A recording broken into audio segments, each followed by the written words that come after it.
We are Duck Hunting Fanatics, knee deep in the duck blind.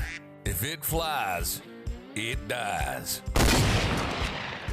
Only Duck Hunting Fanatics know what it feels like to see a brightly colored Drake mallard cup its wings and soar towards your decoys. It's what we do, and it's what we love. Duck Hunting Fanatics, with boots on the ground, eyes in the skies reports. And we get it from professional duck guides all across the country. We interview them for their top tips and tricks from their years of experience from the duck hunting blind. This is Duck Hunting Fanatics, and this is Eric Wilkes. Greetings, friends and fellow duck hunting fanatics. Eric Wilkes here with another episode of Knee Deep in the Duck Blind. And today we have a very special guest, Levi Karry of 307 Fowl Play Outfitters. And I just want to take a second, Karry, and Levi Karry here. And Levi, I just want to say thanks for your time, man. Appreciate you jumping on with us. Yeah, thanks for having me on, man. I really appreciate it. Absolutely. And I'm excited to have Levi on today because he does something that is, I know a lot of guys in the Midwest, myself here, even in Wisconsin, we hunt a lot of small water. And so I'm real excited for Levi to be here today because that's what his outfitter business does. They specialize in small water. So, Levi, let's just open, because I know depending on where you live in the country and strategy and approach, just define small water hunting for us really quick. That way, so our listeners just understand exactly what we're talking about when we say small water. So I guess to us, small water means pretty much, when it comes to like creeks or sloughs and stuff like that, for us, it can't really exceed like anything over like 10 feet wide. So when we mean small water, we really mean tiny. But we also do our pond hunts and stuff like that. That a lot of our specialized stuff is warm water. So we up in here in Wyoming, just like you guys in Wisconsin, we get cold, we get ice up. Well, just a lot of the things that end up happening is we have these warm water sloughs that end up staying open. And yeah, they're real tiny, but man, the birds just really flock and concentrate to that water, especially in Wyoming where we don't have a ton of water.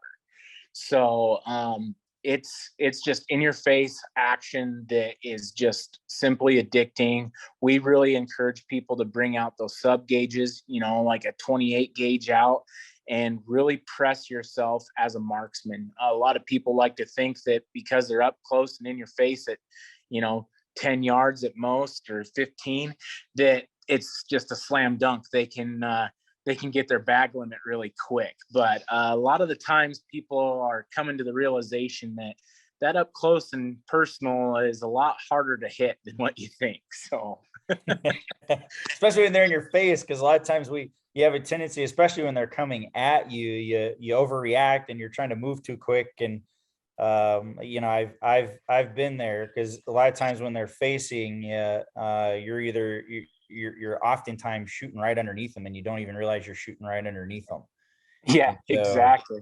It's one of the those in your face hunts are honestly one of the most challenging hunts that you'll probably ever do. And then to make it even more interesting, I like your idea of bringing out the sub gauges and shooting a smaller gauge. It definitely makes it even all the more challenging. I feel like when you're trying to hit a moving target that really, you're less than a foot wide, right? So you're really trying to hit a really small target that's coming straight at you.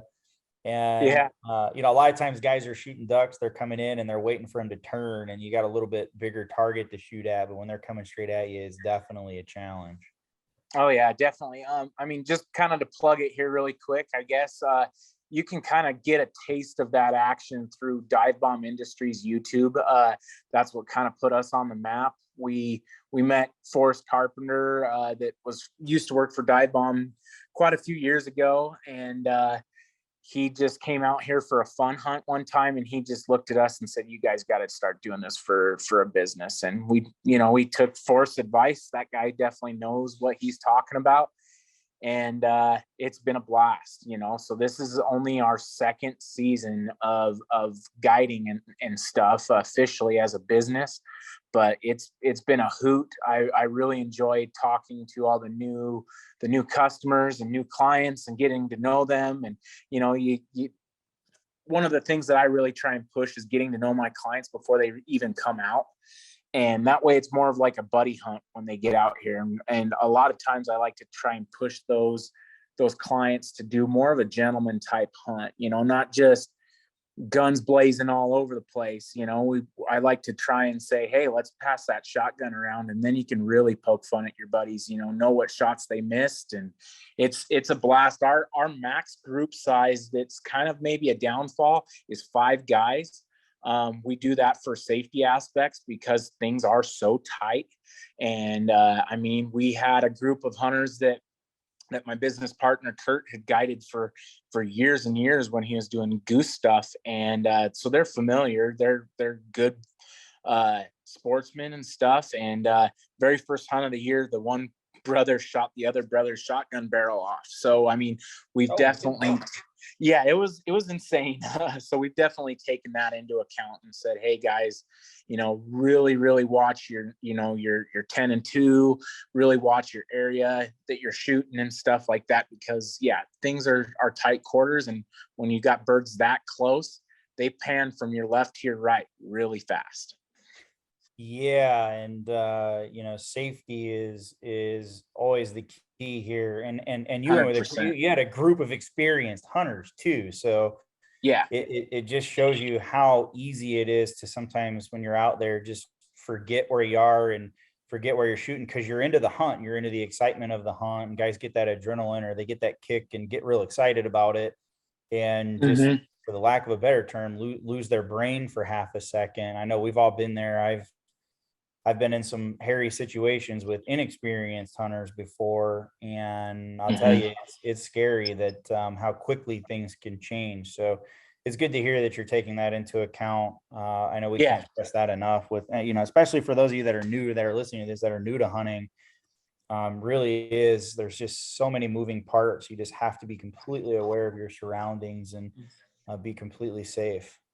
Don't be worried about being that quote unquote dork that's going to have that safety meeting at the beginning of the morning. I'm serious. Like we used to make fun of people that did that. And then, you know, back when I was just fun hunting, you know, and once we had it was an accident that turned out okay, that nobody got hurt and stuff. But from that point on, I was that jerk or that goober that was given a safety talk every single time we were out there. And I didn't care if the guys rolled their eyes. At least it made me feel better, and I felt that much more like everybody was going to go home at the next day or that night. Yeah, and you know, it is kind of funny how the tables kind of turn, and you laugh about it, you make fun of it, and then something happens, and you're like, okay, I'll be that guy now because I have to. Yeah, especially when you're doing it as a business, you definitely have to, for liability purposes. But it's you just can't stress it enough. And I just know how easy it is to forget, especially when you're caught up in the moment, and you know, you're there for most guys that are coming to see you, that are hanging out, they're there for the experience, and you know, maybe they're not quite as experienced as some of the other guys that grew up doing it. And so it's very easy to just, you know, neglect a little bit of safety. But I'm glad to hear that you guys are practicing that, and you're reminding people, and you're actually limiting your hunts and the number of guys on those hunts for that reason. So that's a great idea. Yeah, you know, a lot of other companies might not be willing to do that just because pocketbook reasons and stuff. But ultimately, a lot of people say this, but ultimately we aren't really doing this for the money. We're doing this to share a piece of our own little bit of heaven, you know, that we have the unique opportunity to chase, you know, every season and stuff. So it's a blast. So yeah, you can see some of those pictures and videos there that are on our Instagram and stuff. And things are uptight and personal. We do offer a few river hunts and stuff. When I say river, our river is like maybe 30 yards wide at most. So I mean, a lot of people would even consider our river small water. So Yeah, and I think from a small water perspective, I mean, even talking about pond jumping and different small bodies of water, Hmm. you're really truly, it's a different experience, I feel like, because you really are so up close and personal, and you can actually afford to be patient a little bit longer maybe than you would on a larger body of water. And I feel like that experience in and of itself is exciting because it's something completely different if you've never experienced the opportunity to shoot a duck at 5 or 10 feet away. Yeah, we've had a lot of our clients that are accustomed to, stuff down south, all over the United States, and we have birds come swinging in. They're like, "Why didn't we shoot that?" I mean, every guide service has got that, why didn't we shoot? But we just tell them, just wait and you'll see. And then when those birds commit and it's in your face, their heads are exploding, in a good sense. So the clients are just, they are totally ecstatic. They're like, you only hear about stuff like this, and I'm glad I was able to participate in a true in your face intimate duck hunt. When you can see their feet, you can see their eyeballs turning, all that stuff, you're in their place. Exactly. What would be your, Levi, your biggest piece of advice to people that are hunting small bodies of water? Because we have listeners that are all over the country. What would be your number one tip for guys that are hunting small bodies of water? Number one tip is, I mean, if you're in a cold climate, look for warm water stuff. I mean, that's going to stay open. Make sure there's movement. Another thing is, look kind of in those places you least expect it to be. There's some of our spots that I mean, they just blow your mind where they're at, and you would never think a duck would be out there, and there's tons. Another thing is just, I guess, be really aware of your surroundings, because some of these places you end up, being just over the hill from, a farmyard or something like that. Make sure that you're really aware of where your shots are going, and don't invite, you know 15 of your best buddies because it looks like an awesome slam dunk of a hole, because you're in a tight quarters, and you gotta keep that safety in mind. Yeah, so yeah, for those of you that are out to, just be aware other hunters that might be out there, and you might, be sharing that spot with another hunter. And as you approach it, I would also encourage, as we've talked about on other podcasts, scout it as much as you can. Scout the wind, scout where your entry points and exit points are going to be. Yep. That way you can play that wind a little bit and know how the ducks are flying. And I'm a huge fan of keeping a log. Yeah. Maybe I'm a little bit old school, but the old fashioned flip up notebook and pen and paper work great. So Uh-huh. It just write works. down the days and times and what you're seeing and make notes. And a lot of Mhm. times based on the weather, clearly you'll be able to start to piece together of your best opportunity to hunt, especially weekend warriors. I know a lot of our listeners are just weekend warriors. So, all the Yeah. more important to do some of that preseason scouting and during the season scouting and just paying attention to what's going on in the air. Hmm. Yeah, I mean, and if you're really wanting to key in on some of the small water stuff, get out those maps that are online and stuff, and really peel into those. But kind of be cognizant that things change from year to year. A lot of these spots, they might not be open one year and they'll be open another year. It's very different. So you're just constantly having to put boots to the ground too, not just looking at the screen. Yeah, no, absolutely, 100%. And I know you said to make it more challenging when people come out and hunt with you. You mentioned 28 gauge, or I would assume 20 gauge would fit in that. What type Yep. of choke are you typically recommending guys bring when they come to hunt with you and they're up close and personal like that? I mean, just pretty much the stock. What is that? A full choke? Yep. Nothing. I've joked around about guys like, hey, throwing a skeet choke. Joked around about it. So it all depends on your personal preference, and I would say try and get out and shoot a few clays with that gun just to know where your pattern's hitting too. So. Cool. Yeah. And that's exactly why I asked, because I was thinking, that close, you could almost go to a modified or an improved modified if Yeah, you're a pretty that's good shot. mm-hmm. So I wouldn't Yep, be that'd be scared. great. I wouldn't be scared if you're confident and you've maybe had, at least 1 or 2 rounds of shooting clays prior to going down and going into a hunt like that. I would not be scared to go to a modified or an improved modified at all.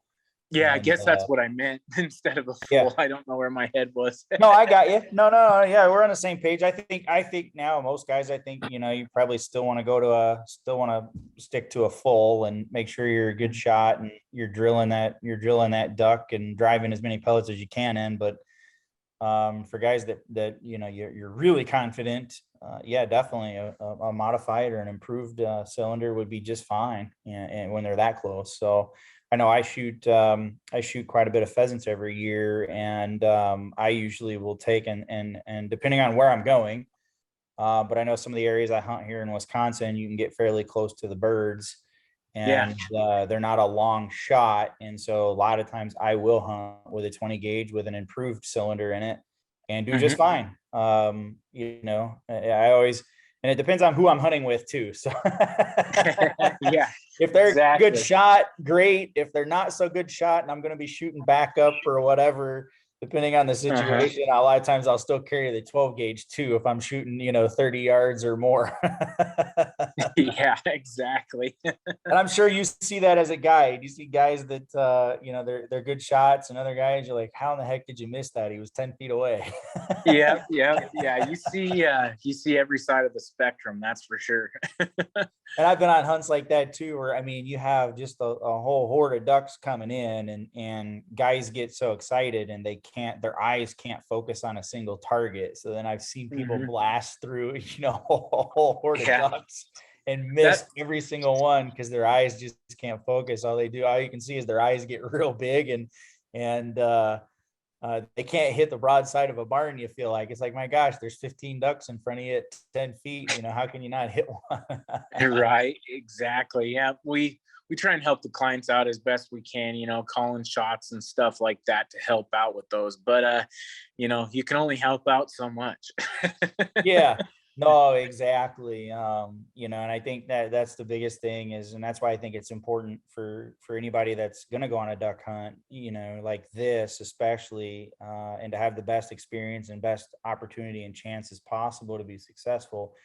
I think it's really important. Go shoot some clays. I don't care if it's once or twice. I get it. It's like riding a bike. Once you pick it back up, you remember it.